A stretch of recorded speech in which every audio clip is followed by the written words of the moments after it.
मैं शिक्षाविद आर के दुबे। अभी डीयू पोर्टल खुला हुआ है यूजी के लिए। सभी छात्रों को मालूम है कि डीयू पोर्टल खुल चुका है 27 जून से ही और अप्लाई चल रहे हैं। फेज 1 का हमें लगता है कि मैक्सिमम लोगों ने अप्लाई कर दिया होगा। फेज 2 का अप्लाई भी चल रहा है। अब देखिए, सवाल यह है कि फेज 2 में दो चीज़ों को मिस नहीं करना है। अगर मिस किए तो दिल्ली यूनिवर्सिटी में आपकी एडमिशन नहीं हो पाएगी, आप वंचित हो जाएंगे, सालों का मेहनत आपका बर्बाद हो जाएगा और फिर नेक्स्ट ईयर के लिए इंतजार करना होगा। बहुत सारे चैनल आकर के बहुत सारे जानकारी आपको दे रहे हैं, लेकिन यहाँ जो जानकारी मिलेगी बिल्कुल सटीक और सही जानकारी मिलेगी। इसलिए आप मेरे चैनल को सब्सक्राइब कर दीजिए, लाइक कर दीजिए, कमेंट जरूर करिए। 2-3 बातें हम आप लोगों को बताएंगे, इसको गौर से पूरी वीडियो देखने का प्रयास करेंगे, बीच में स्किप नहीं करेंगे। पहला कि 11 तारीख तक ही आपको फेज 1 और फेज 2 दोनों का रजिस्ट्रेशन एक साथ चल रहा है। 6 तारीख तक केवल फेज 1 था, उसके बाद फेज 2 शुरू हो गया, जो 11 तक फेज 1 फेज 2 दोनों साथ चल रहा है। अब अगर फेज 1 आप कंप्लीट कर चुके हैं, फेज 2 नहीं किए हैं तो जल्दी से कर लेना है, चूँकि 11 तक डेट है। तो लास्ट डेट में अगर आप जाएंगे करने, हो सकता है सर्वर डाउन हो जाए, नेट प्रॉब्लम हो जाए, कोई इशू आ जाए तो आपका अधूरा रह जाए। इसलिए आप कोशिश करें, आज 9 तारीख है, कल 10 तारीख है, 10 से पहले आप प्रेफरेंस लिस्ट को अपडेट कर लें, यानी फेज 2 कंप्लीट कर लें।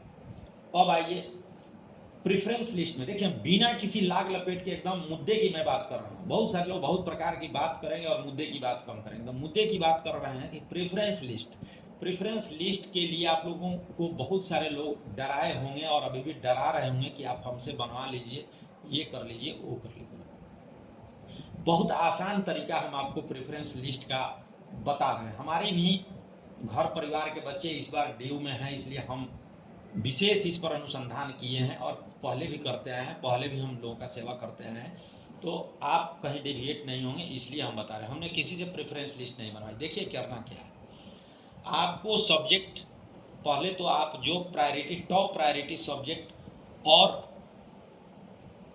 पिछले साल का मेरिट DU CSAS पोर्टल पर दिया हुआ है, पिछले साल का कट ऑफ निकाल लीजिए और उसमें देख लीजिए कि आप कट ऑफ के अनुसार, अपने विषय के अनुसार आपको कौन कौन से कॉलेज के कट ऑफ के नज़दीक हैं। ऐसा मैं नहीं कह रहा कि पिछले साल वाला ही इस साल लागू हो जाएगा, लेकिन ऐसा जरूर माना जाता है कि 20, 25, 30 नंबर ऊपर नीचे चलेगा। तो जिस जिस कॉलेज से 20, 30, 50 नंबर तक आप ऊपर नीचे हैं, उस सारे कॉलेज को आपको टारगेट करना है। टारगेट तो आप टॉप कॉलेज को भी कर सकते हैं। इस प्रेफरेंस लिस्ट में आपको क्या करना है कि सबसे पहले नॉर्थ कैंपस, अब कैसे पता चलेगा नॉर्थ कैंपस का कॉलेज कौन सा है भाई, अच्छा है या बुरा है? आप ChatGPT पर जाइए और नॉर्थ कैंपस के कॉलेज लिखिए कि north campus college in DU, आपको लिस्ट दे देगा। अब उसमें क्या करना है कि टॉप जो कॉलेज है, हिंदू है, संत स्टीफन है, मिरांडा है, आपको SRCC है, दौलत राम है, रामजस कॉलेज है, IP कॉलेज है, लक्ष्मीबाई है, तमाम कॉलेज है।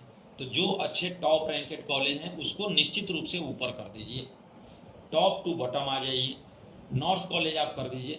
साउथ में जैसे LSR है लड़कियों के लिए और बैंकी है, ये दो कॉलेज को आप नॉर्थ के IP से ऊपर रख सकते हैं, दौलत राम से ऊपर रख सकते हैं, इस तरीके से आप कर सकते हैं।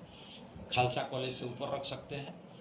और फिर साउथ, अब वैसे ही ChatGPT पर डाल दीजिए कि south campus college in DU, अब उसका लिस्ट आ जाएगा। तो साउथ कैंपस के टॉप कॉलेज लिखे ना, वो बना के दे देगा और उस साउथ कैंपस के कॉलेज को आप प्रायोरिटी वाइज डाल दीजिए।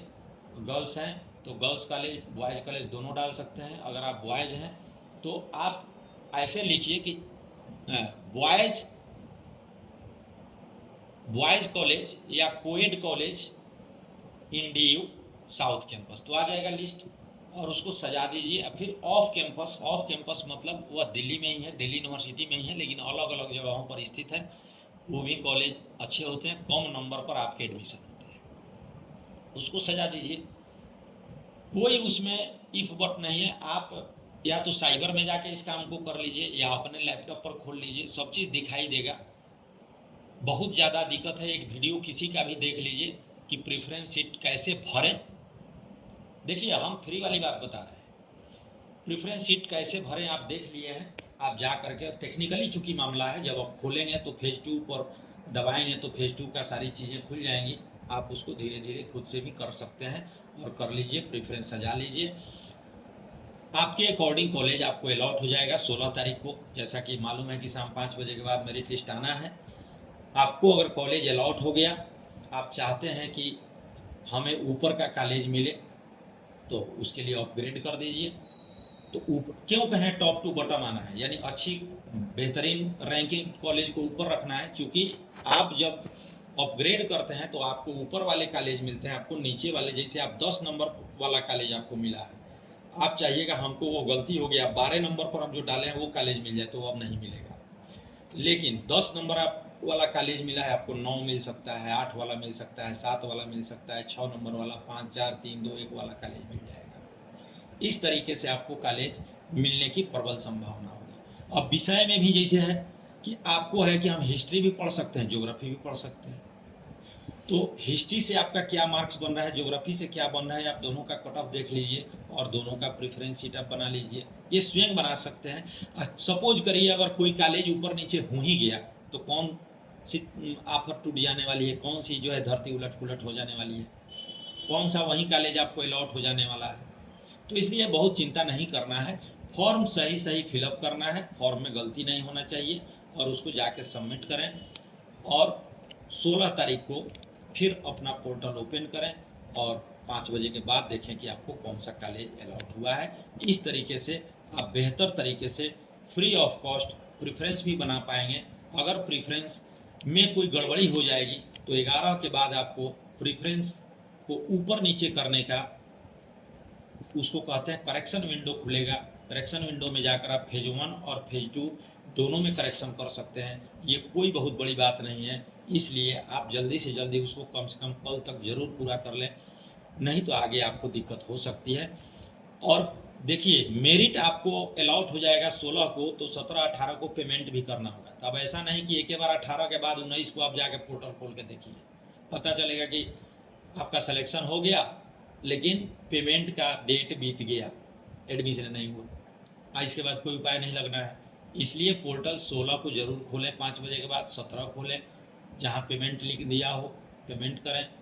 क्वेरी जो रेज होता है उसमें, जैसे आपने कोई डॉक्यूमेंट्स दिया है, डॉक्यूमेंट्स में कोई प्रॉब्लम आ गया है, तो वह डॉक्यूमेंट्स के लिए वहाँ से आप पर ईमेल आएगा, आपको क्वेरी रेज किया गया होगा आपके पोर्टल पर, तो उसका जवाब दें। उसके बाद आपको लिंक आएगा, पेमेंट करें, माने एक्टिव रहें। मेरे कहने का मतलब है कि आप एक्टिव रहें। एक्टिव नहीं रहेंगे तो आपका सिलेक्शन होने के बाद भी आपके हाथ से DU का एडमिशन छूट जाएगा। जय हिंद, थैंक यू।